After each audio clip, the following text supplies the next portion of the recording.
Everybody, I'm Jill from Aviatra. I also have Jasmine from Aviatra here. Jasmine will wave. And our SOAR, this is one of our SOAR workshops. Thank you all for joining us. Our quarter sponsor for the SOAR workshops is Smith Law. They're client-focused and results-driven. And if one of them joins us, we'll break for a little commercial. But other than that, I'm going to pass it over to Racine Gruberman. And Racine, I think I can do like a spotlight speaker view, and you can, no. That's okay.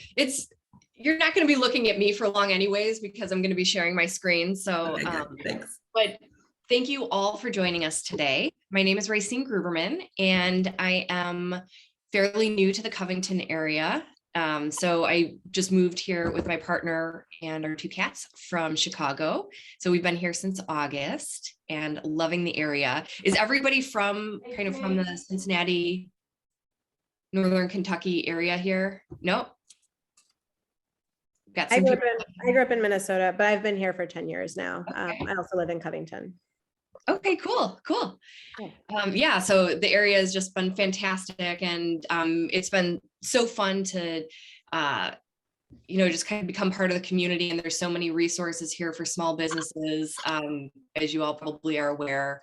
My partner and I were also starting our own business outside. So I'm a UX designer by trade, but we're also starting our own small business as well. So it's nice to have resources like Aviatra to be here to support us. So so a little bit about myself. I said I'm a UX designer, and what that basically means is I design websites and apps and all that to be user friendly. So making sure that they work well for everybody. I'm also very passionate about accessibility and inclusive design. And what that means is making sure that that these digital experiences work for everybody. So that's a big passion of mine. I also have a master's in HCI, which is human computer interaction, which basically is UX. And then I've worked for a variety of companies. I've worked for large Fortune 500 companies. I've worked at agencies, digital agencies, and I've worked at startups as well. So I've got a lot of experience across different industries and such. Just a little bit about UX. So I kind of mentioned that about it being, making things that are easy to use. So a big thing about UX is you want to make sure that your sites and experiences are useful to the people, your target audiences. You want to make sure that they're easy to use, and then also that they're accessible, that people can actually access them, use them, and all that. So I want to, first of all, thank everybody who submitted their websites for today. It was hard to pick the one that we were going to review. And unfortunately, because we only have so much time, we've only got time to review one today. But I chose one that hopefully will have things that even if you submitted your site and we're not reviewing it today, hopefully you'll still get a lot of value out of the things that we cover, because it can also apply to those other sites as well. So I just wanted to let everybody know I have chose Playful Wanderings as the website that we're going to review today. So Cindy and Hannah, you guys want to wave so everybody can see? All right, very good. So do you want to take a quick minute just to introduce yourself and talk a little bit about your business before we even share the website? Sure. I'm Cindy. This is my daughter, Hannah. Hi. And we run Playful Wanderings. We do nature exploration classes and camps for kids, and horseback riding lessons. So that's basically what we do. Great. Awesome. Okay, cool. So in your target audience, you had said that it's parents, mostly moms. And your goal that you had set out is for the site to be easy to use. Mm-hmm. So I'm going to go ahead and share my screen.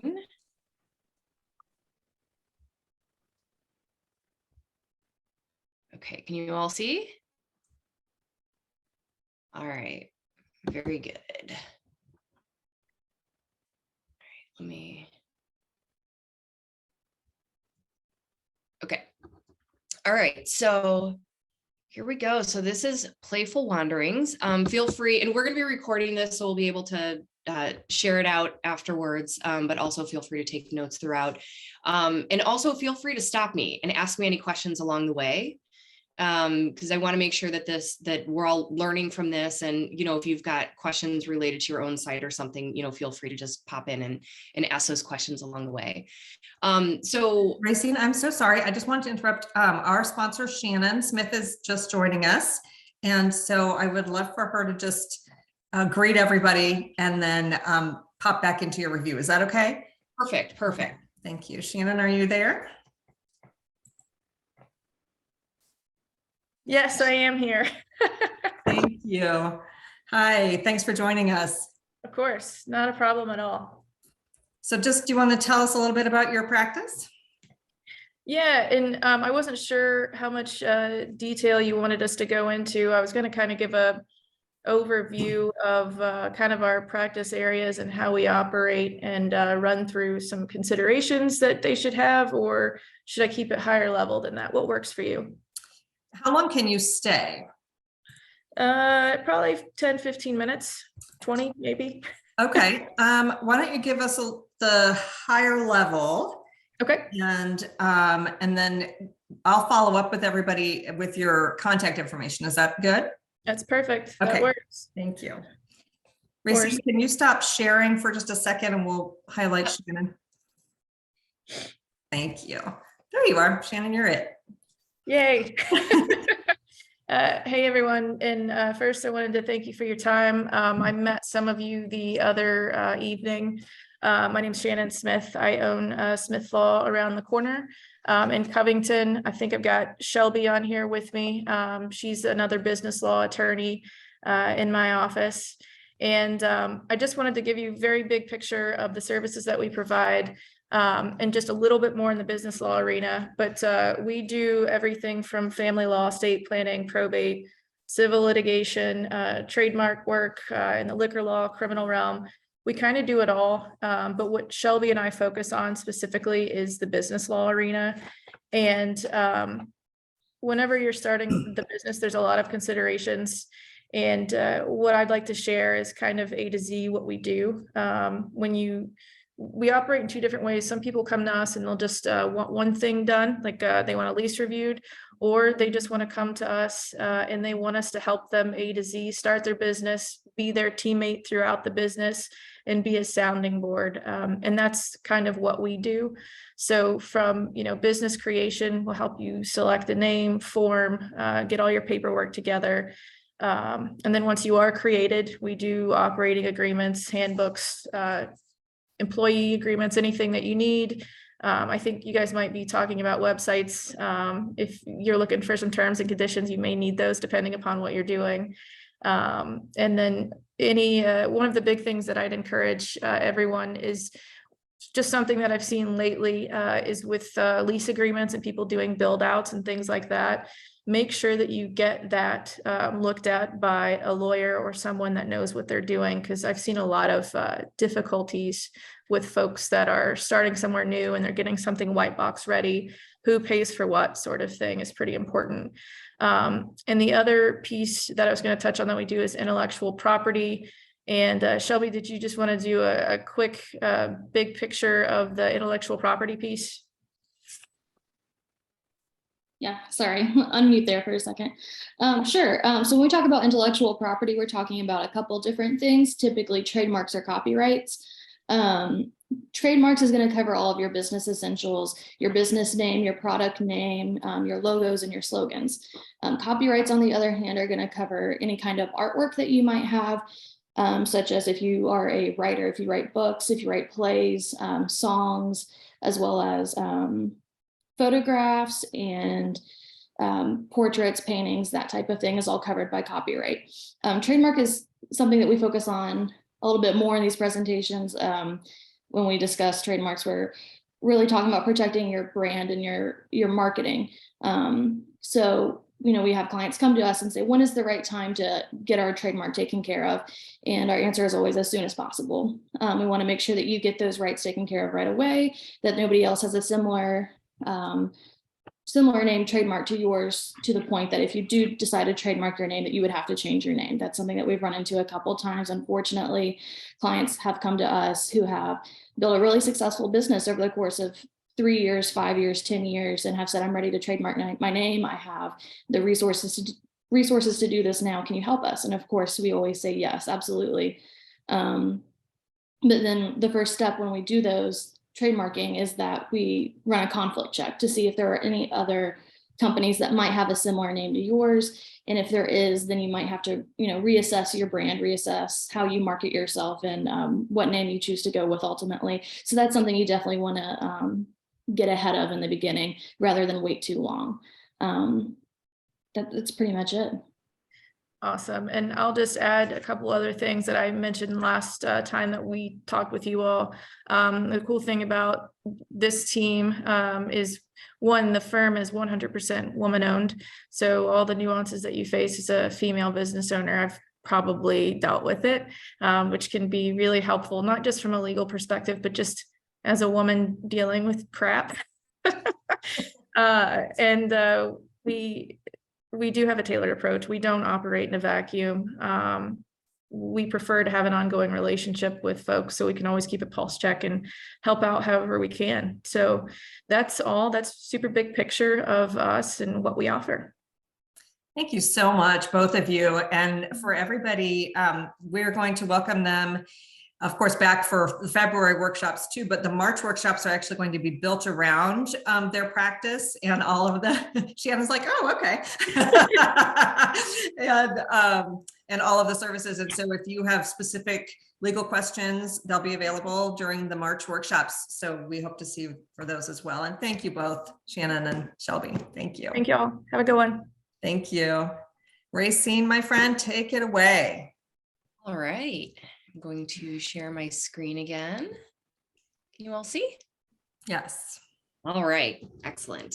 Okay, so first I want to just mention that I think this, I love your business, by the way. I think this is super cool. So I love the fact that it's like this mother-daughter duo who's doing something that you're both passionate about and you've been able to build a business around it. That's absolutely wonderful. I know that you guys are offering things both for children as well as families. And I think overall, you've done a great job on this website in terms of putting a ton of valuable information there. So I know that, like, with these different offerings that you have, there's probably a lot of questions around what is it? What are you offering? What do I need to wear? What do I need to bring? You've done an excellent job at, putting that information out there. Hang on one second. I'm going to try and scroll up so I can see the two of you. There we go. Okay. All right. So, I think it's also really nice that you've done a lot of, you can definitely tell what's important to you, and you're bringing that through in some of the content that you've got out there. And I think that's really, really important, especially is building trust. If people are leaving their children with you, right? So you building trust in that situation is super, super important, right? And I love also that you've got a lot of real imagery from, your outings and things like that. I think that that's really, really great to put on your site. So fantastic job with all of that. But what we're going to focus on mostly here today is how you can improve. What are some of the areas for improvement, right? So there's a few themes. I made a few notes here for myself. So we're going to talk about the visual aspect of things. So we're going to get into your colors, the typography and fonts and all of that kind of stuff, imagery, icons, the layout that you have. And the goal here is that as we start talking about visual stuff, we want to make sure that it's clean and simple. We want to make sure that we're making the most of the real estate on the screen, right? And then visual hierarchy is something that's really important. And what I mean by visual hierarchy, I just pulled this off the internet. But if you look here on the right-hand side, you cannot scan that, right? But on the left-hand side, you can very easily scan it, because you've got what's called visual hierarchy, is you're using typography. And so if you look at this is larger and it's a bigger, what they call bigger font weight. So, it's it's bigger here. You can notice this here. And this really, having hierarchy like this helps the eye to be able to see the things that are most important, and it also helps for scanning. So those are some of the things that we're going to want to make sure that we're doing across your site. Okay. We are also going to talk a little bit about content, IA, and flow. And so content is basically thinking about like, what information are we putting on the pages? How are we, IA is information architecture, and that's all about how are we organizing that content and how are we labeling it? You know, we want to make sure that we're using terms that are familiar to our users or our customers, right? And generally not things that like we just use internally, you know, industry speak or whatever it might be. And I don't think you've done a lot of that here. I think you've used some great language in the way that you're doing that, but for other folks on other sites too, you might just make sure that you're not using maybe industry terms that are not familiar to your audience. We also want to look at the flow. So how are people moving through the site itself? Is it intuitive? Do they know where they're going? Do they know where they came from? All of that. And then making sure that the actions that we're having them take on the site is obvious, right? And that it's clear and people know what to expect. And then we also want to account for different behaviors in terms of like browsing and searching. So you've got a site search here too. And then you've also got, you know, people can navigate through just by like browsing the site. And if you have a search bar, not all websites need it, not all websites have it, and that's totally fine. But if you want to make sure that that's really good, because some people will search because they can't find something, and some people will use a search because that's just their preference on how they like to use websites. So it can be just a preference thing. So, you know, don't assume that it's just for people who can't find something. And so our goals for our content and IA and the flow is we want to make sure that the customers have the right information at the right place in the right time. Okay, so you don't want to give them something now that they don't need to know until later, right? The same thing with like collecting information, right? We want to make sure that it's easy for customers to find the information that they need. So a lot of times, like people don't have attention span. Like I think it's now been studied that humans literally have a lower attention span than goldfish, which is super sad. It's like within seconds, right? So if we can't capture people's attention, then that's, we're going to lose them, right? And a lot of times, especially if somebody comes to a website and they have a bad experience, they are not going to come back. They're not going to come back later and be like, oh, they probably made updates and made it better. They're not going to, they're going to go to your competitors or whatever, right? So we want to make sure that it's that great experience.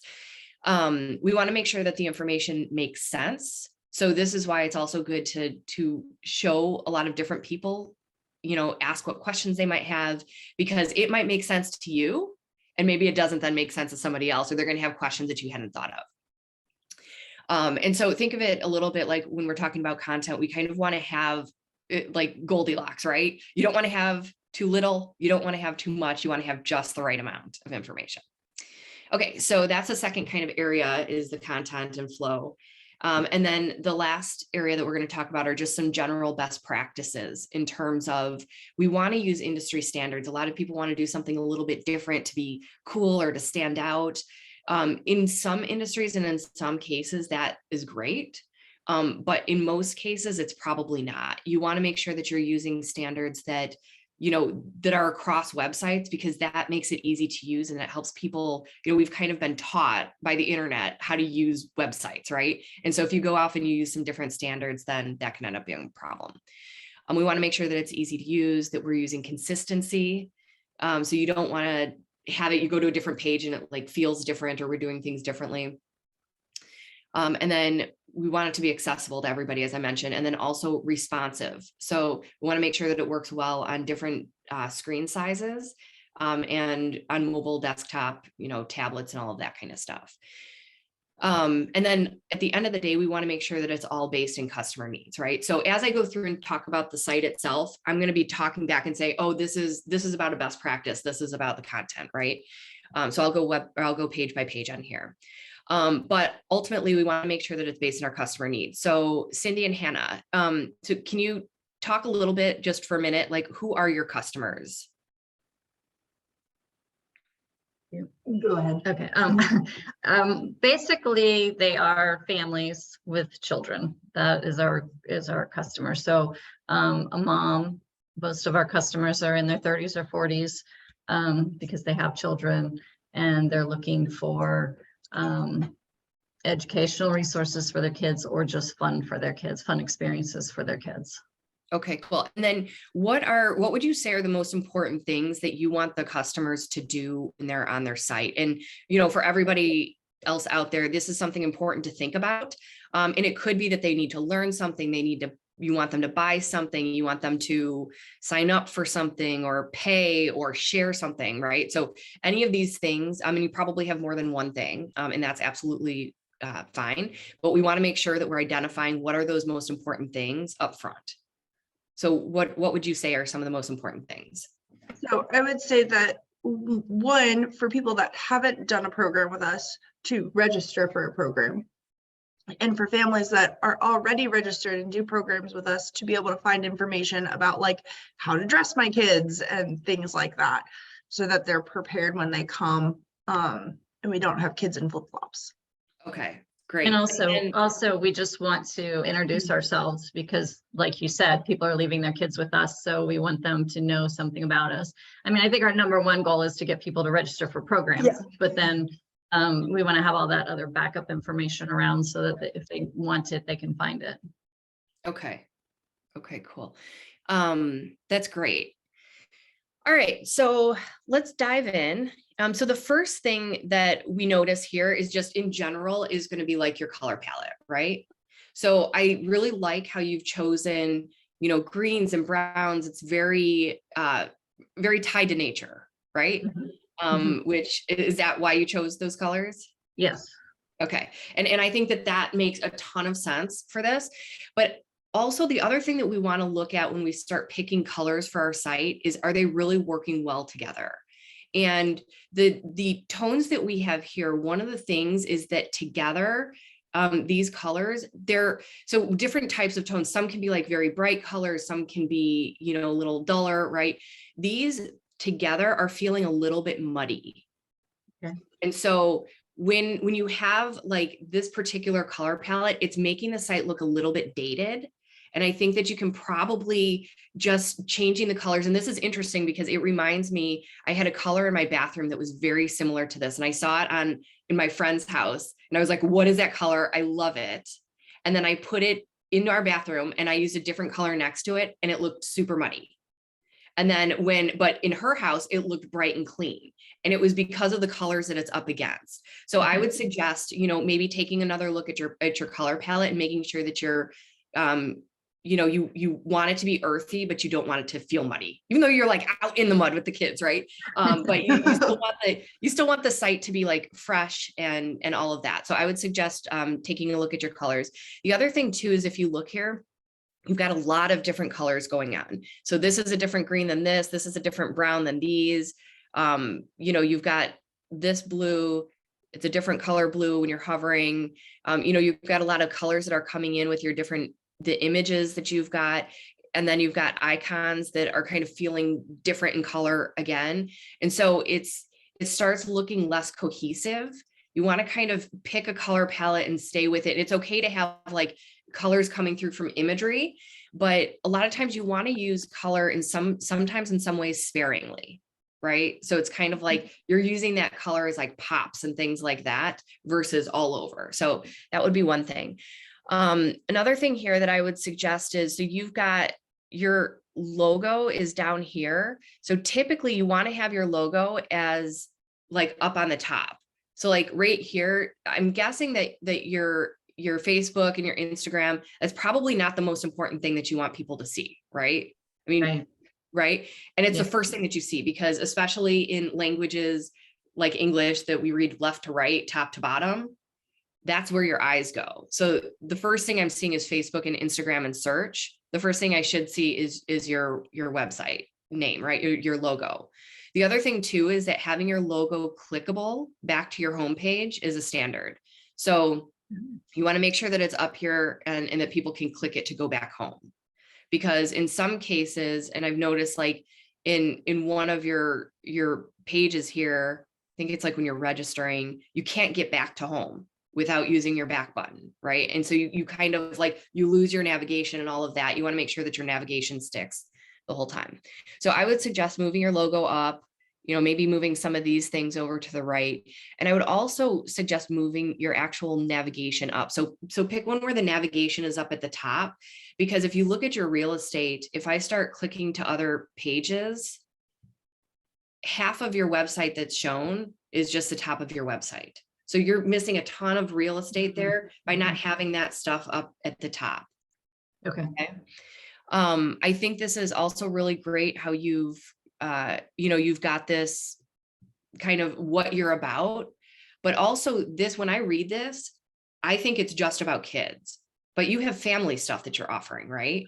And so this here, you want to really, if you want people to know right away, who are you, what do you do, and who do you do it for, right? So we want people to understand that right away. And so you're kind of missing part of your audience here in terms of, just doing it for youth, right?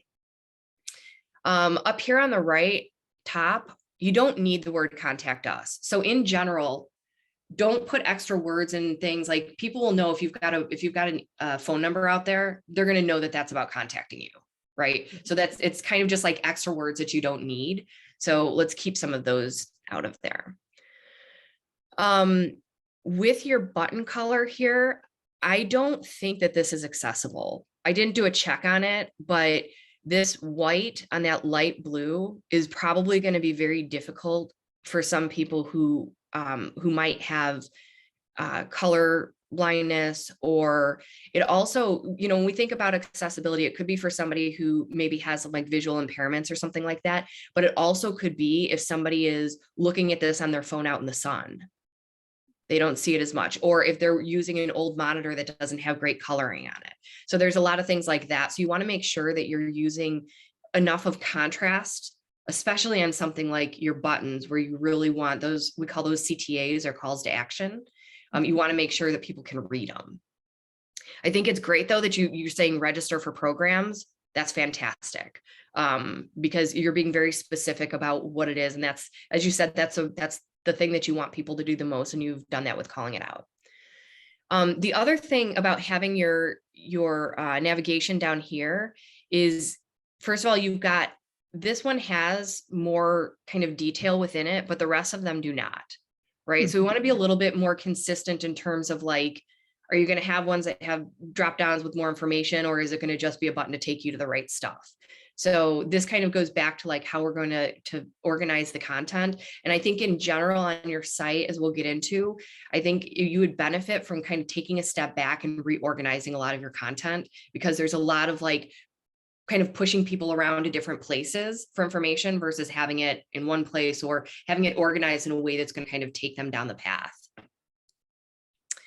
A few other things to mention here, and you haven't done this, but sometimes this happens, is people will actually have like an image and they have text that's within the image. That's not a good thing for websites. It's not a good thing for accessibility. If somebody's using a screen reader, they won't be able to read that text. But also, if you think about it, Google can't see either. So Google is basically like somebody who's using a screen reader. So Google won't be able to see it either. So make sure that anytime that you've got an image, if you've got text over it, make sure that it's actual text. For this, you can see the other thing that's kind of difficult with having your navigation here in the middle is, if I'm clicking on it here, the navigation is above. If I move down here, now it goes below. And it's a little bit like, oh wait, where?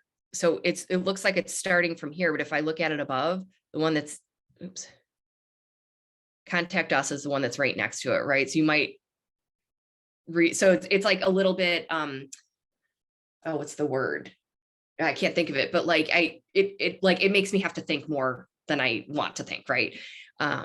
So think about that a little bit.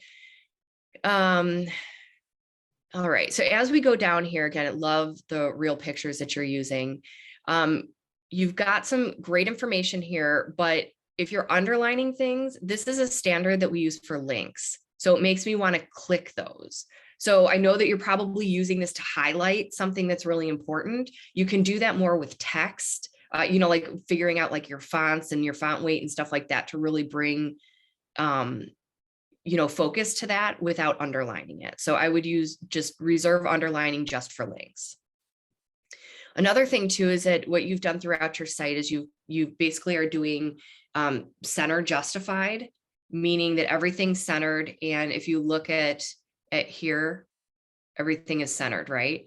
This can be really difficult, especially, it's okay if you're using this for like a title or, you know, something like that. But if you get into a paragraph, it's incredibly difficult for people to read. So what happens is you want to have things left justified because it's the way that our eyes work. It's harder to find the next line. And especially when you go to some of your other pages, like your About Us. Oh, wait, this one. Oh, wait, no, it's not that one because you did left justify it there. Maybe it's nature programs. Yeah. So like here, this ends up being really difficult to read because you just can't find the next line. So whenever possible, left justify. Like I said, it's okay if you're doing like titles or headings or something that you want to have centered, but making sure that you're doing that.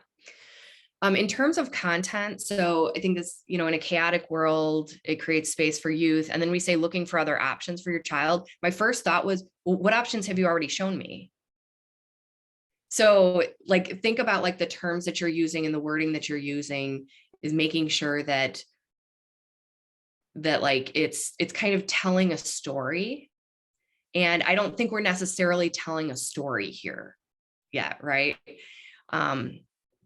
And then as we go down, so this here, when we start going to mobile, oh, and actually speaking of mobile, so if this website is not responsive. And what that means is when I take and move my screen inward, you're losing it. I have to scroll over to see the full thing. A responsive website is going to basically, as you move it over, it's going to readjust things so that they're still fitting on the screen.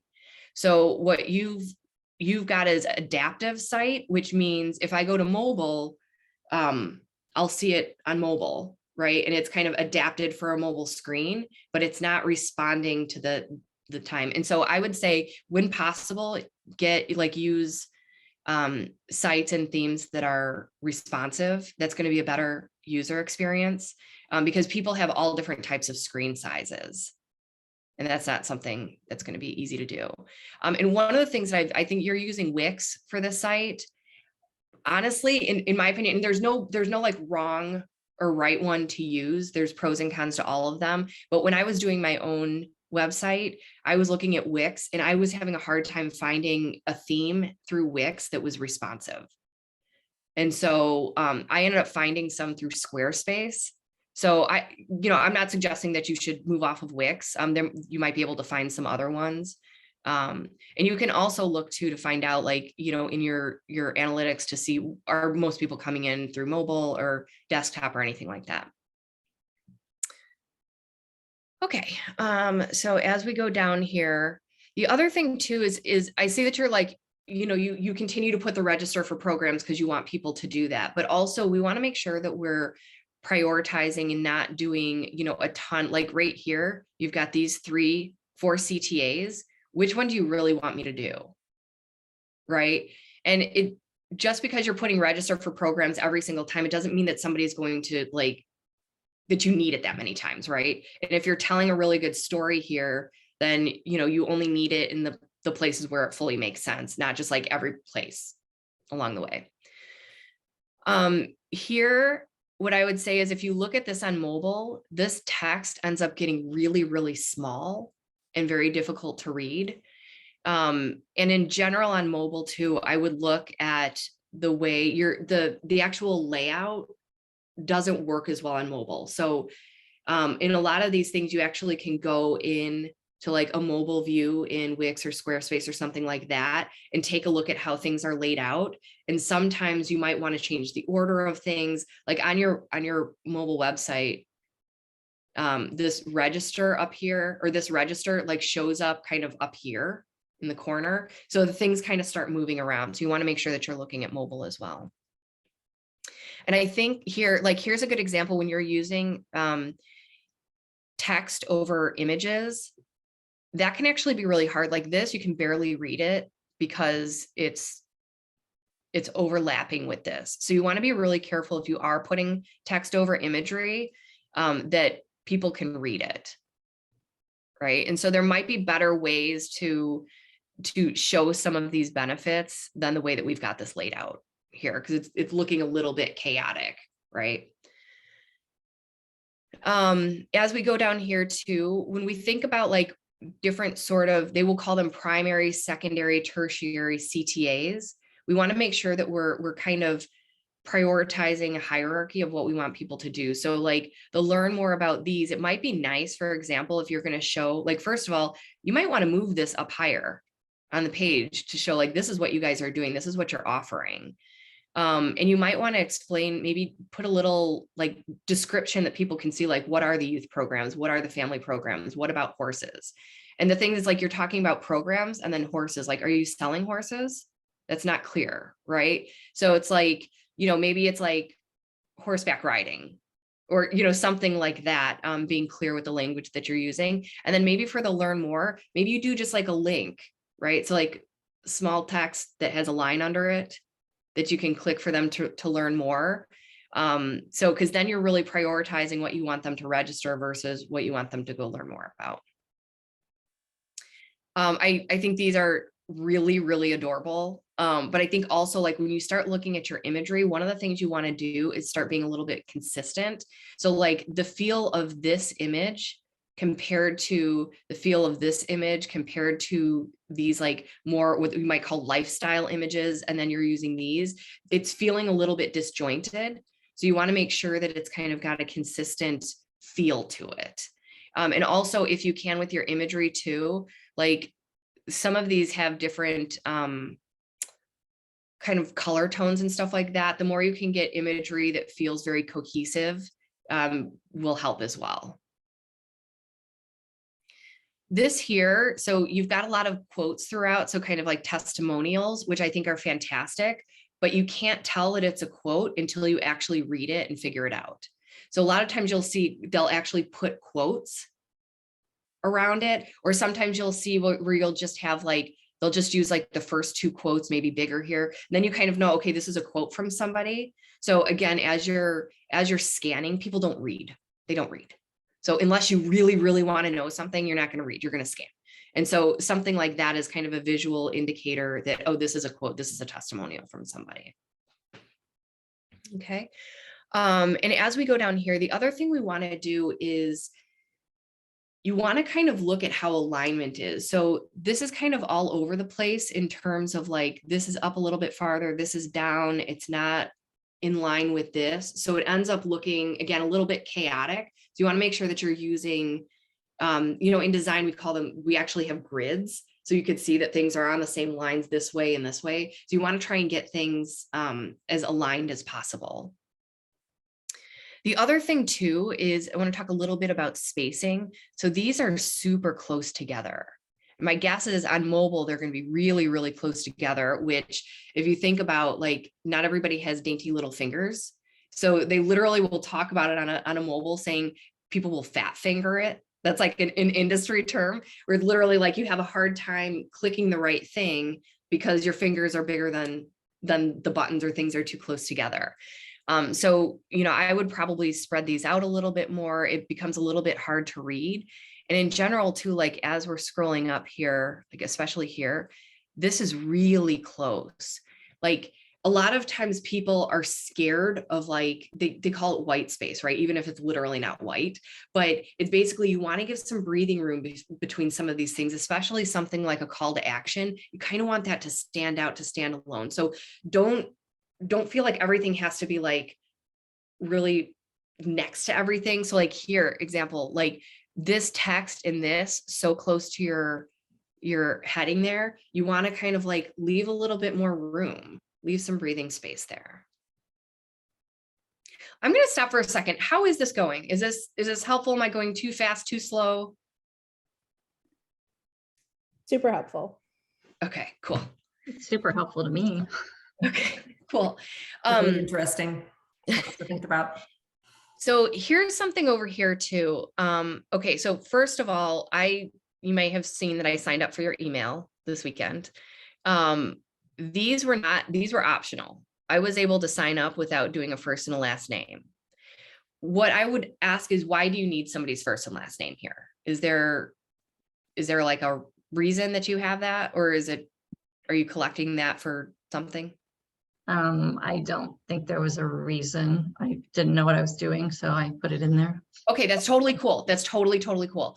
And a lot of people do that. So don't feel bad about it. I just wasn't sure. And I asked the question because in some cases people are like, we have to collect that because of X, Y, and Z. Right. So I would suggest, especially for like, if you're just subscribing for a newsletter, take those out. Just put the email in there and that's perfectly fine.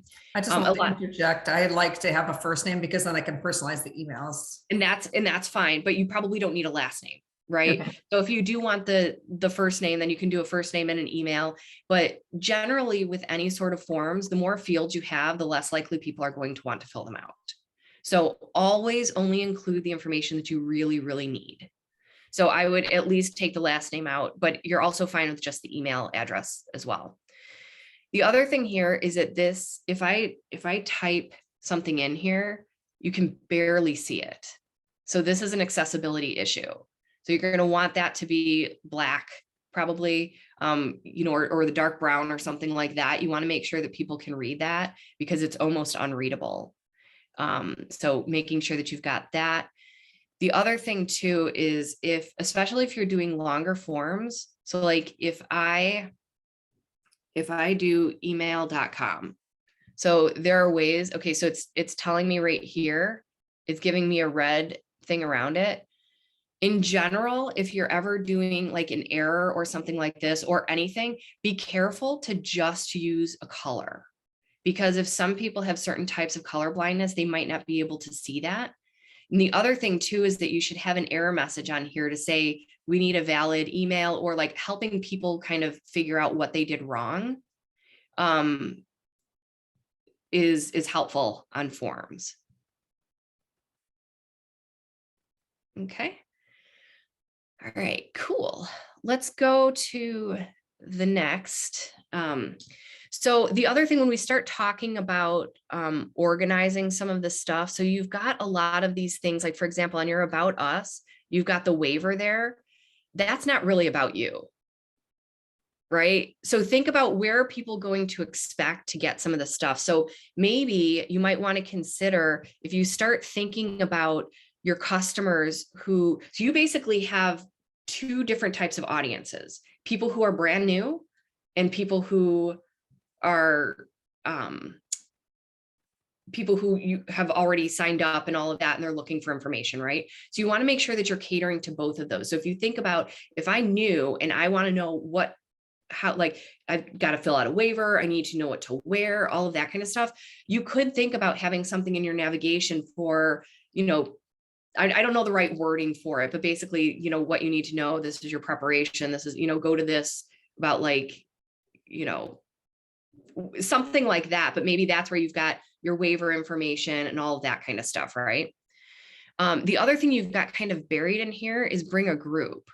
So if you think about, that's another thing that you're offering and you've kind of buried that into class information. If you want somebody to be signing up as a group, you should be like, we've got youth programs, we've got family programs, we've got group, personalized group offerings. That's one of your other services that you're offering. Don't bury it down. Because if you go into, for example, your class information, it's down here, right? But this is really a service. It's not just an information that you need about the class, right?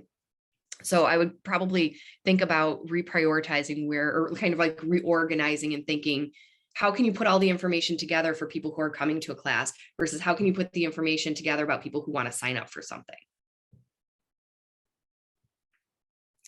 I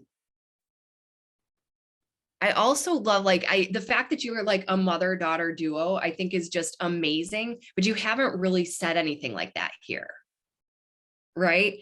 And I mean, you can kind of read into it, but it's not super obvious. And I just think that's like such a sweet part of your business.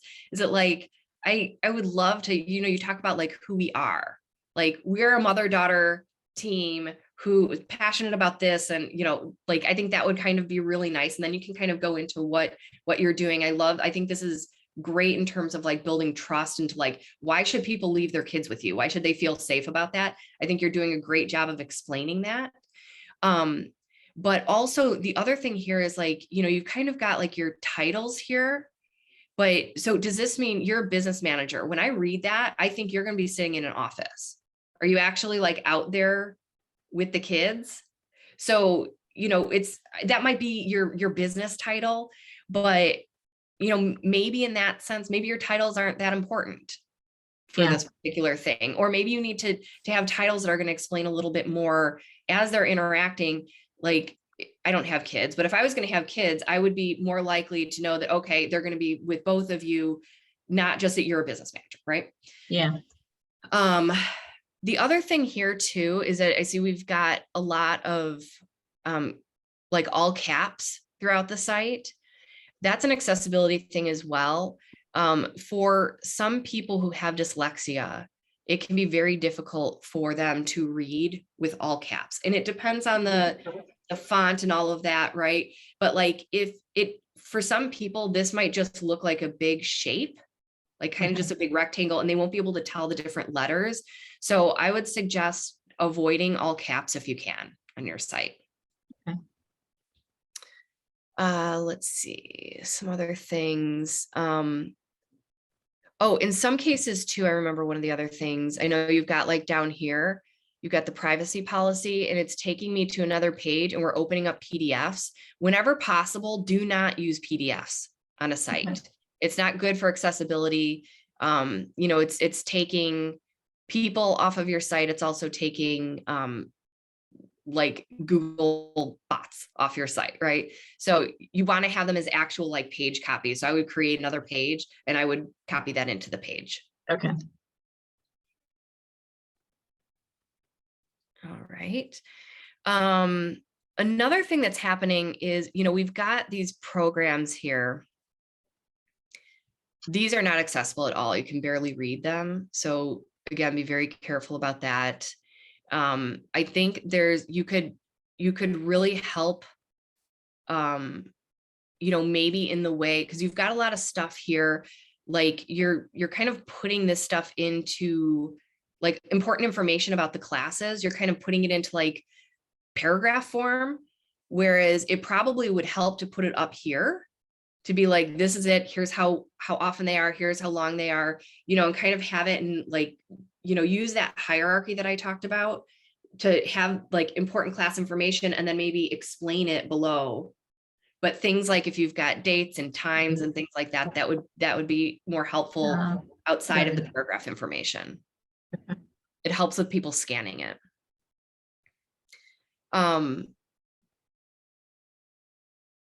Let's see what else. Okay, the other thing, I think this is it. This is taking you to a different calendar than you're registering for programs. Oh, yeah. So, you know, if I go here, I'm looking at that versus if I go and register for programs, I'm seeing a different calendar here. So it's like, I think you need to kind of pick one or the other and make sure that it's all very consistent with that sort of a thing.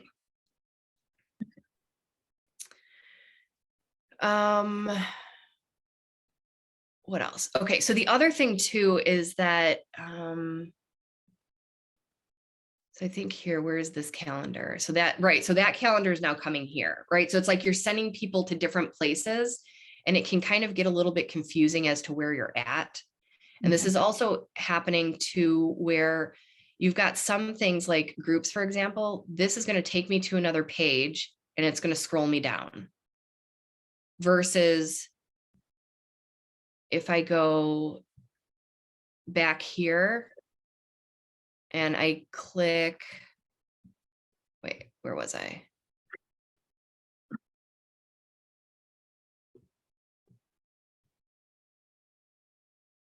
You were there on that. I was here. Okay.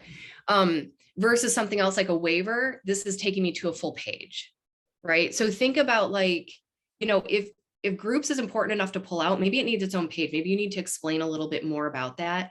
So it's like, what's happening, and this also could be like the fact that this is like sliding in versus actually taking you to another page. I'm getting a little bit lost as to where I'm at. So just like, I was like, well, wait, where did I find that? And I had to literally go and use my back button. So you're kind of taking people, you've got a lot of internal links that are like, go to learn to this page, go to this page to learn about it. So I'm not having the information that I need where I'm at the site, and it's bringing me to all these different pages on the site. So I would suggest, again, this kind of goes back into like really thinking about what information do you have? When are you showing it to people on the site? What is their flow? Because if I want to learn about this and I have to go to like 5 different pages on the site, I'm getting lost. Right? So really think about, if I'm this person coming in with this type of an issue, what do I need? Or this type of wanting this information, how do I get them to that in as few clicks as possible, and as, concise of a way as possible? Okay. This resources tab, I think, again, we've got some PDFs and all of that, and maybe that's okay. But also like these 3 things are like this dressing for the winter, that feels like it's kind of like out here in this resources tab. And I think you're pointing somewhere else when you're like, how do I need to dress for the class? And then you point them over here. This would probably be better off, like, even if you have to rebuild this into a page and put it where it's important, right? Like if I'm thinking about, wow, what should my kid wear for this thing? I'm not going to think to go to resources for that. So think about like where these things are. And then you've got these things are like kind of, fun other games. Like, so again, resources is not explaining to me what's in this area. So kind of think about how you want to put that into your site. And I think this is really, really kind of cool stuff, but help people find it in a better way, make it more obvious.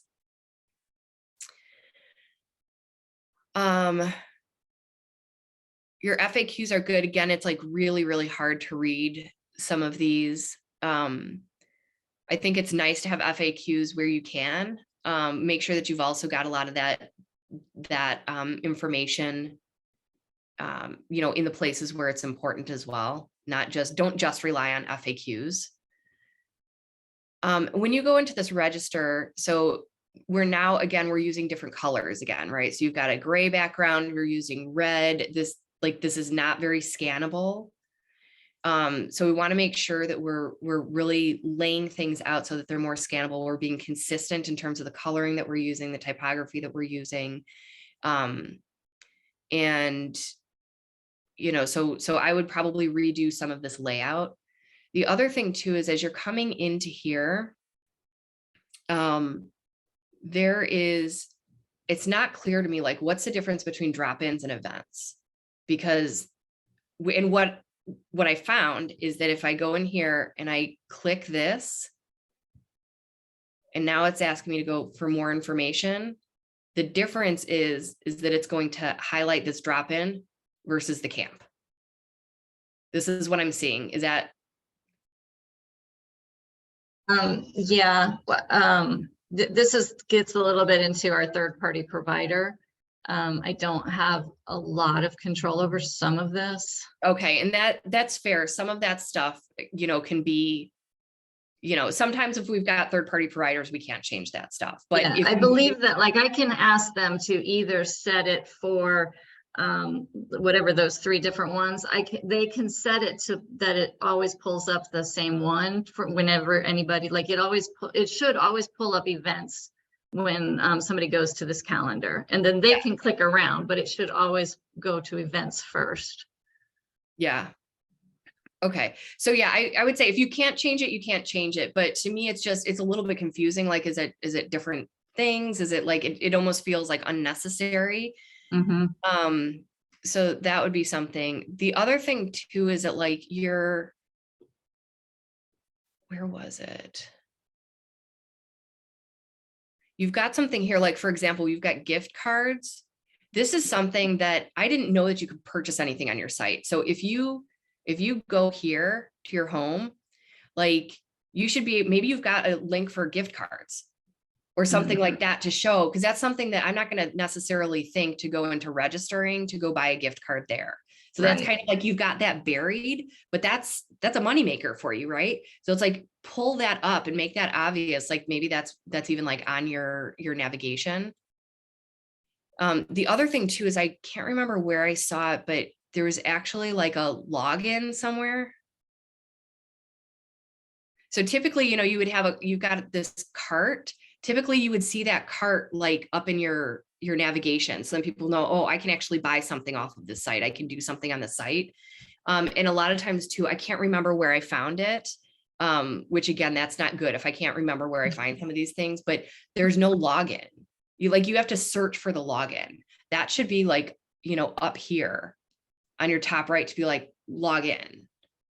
And you might want to look, depending on the third parties, you might have some other options out there that might be a better experience. I don't know, because I don't know your space in this, but you might want to also look at some other ones, because this is a little bit clunky. So you might have better options, but if not, you can only do what you can do with third parties sometimes. So, but I would also recommend with any sort of third parties, like provide your feedback to them. Be like, this doesn't make sense, or this is difficult, or, how can we change that? Because if they're good, they're listening to people, and, they can sometimes make some of those things better. Okay. And I just realized that we are out of time. So I hope that was helpful. If anybody has questions, and actually one last thing, because I think this was something that's important, especially because it's like how this was confusing to me. Your price, $23.33 and then $15 a day. I was like, which is it? And I think it's because the $15 a day is your drop-in, and then the other one. But then I was very confused here, because I'm like, okay, if it looks like there's 2 classes remaining, is that my price per class? Is that my price for both of them? Like, it's not fully obvious. So if you've got any way to make the pricing clearer, I think that would be important. Okay. Yeah, it does have to do with how they calculate things. Okay, I'll take a look at that. But you might also be able, depending on how you do it, there might be some other e-commerce things that might work as well. Right. Mm-hmm. So you might just want to take a look and see what other sort of solutions are out there that are a little bit less clunky. Yeah. Okay. Yeah, Cool. if you had a store to your Wix site, you can do products, and the products, you just add to the cart and buy them.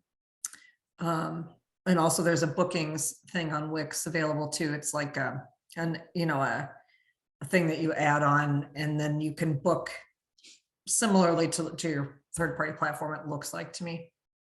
Okay, I can take a look at it. Well, we are out of time, but I hope this was helpful. Thank you so much for taking the time to listen in.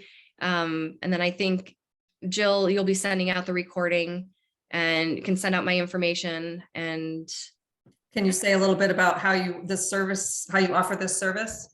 Yeah, absolutely. So I don't have set rates, but I will basically work with you and your budget. So basically what we'll do is I can do, UX reviews like this. I do design work. I can do competitive research for you. I can build a site for you. I do Squarespace.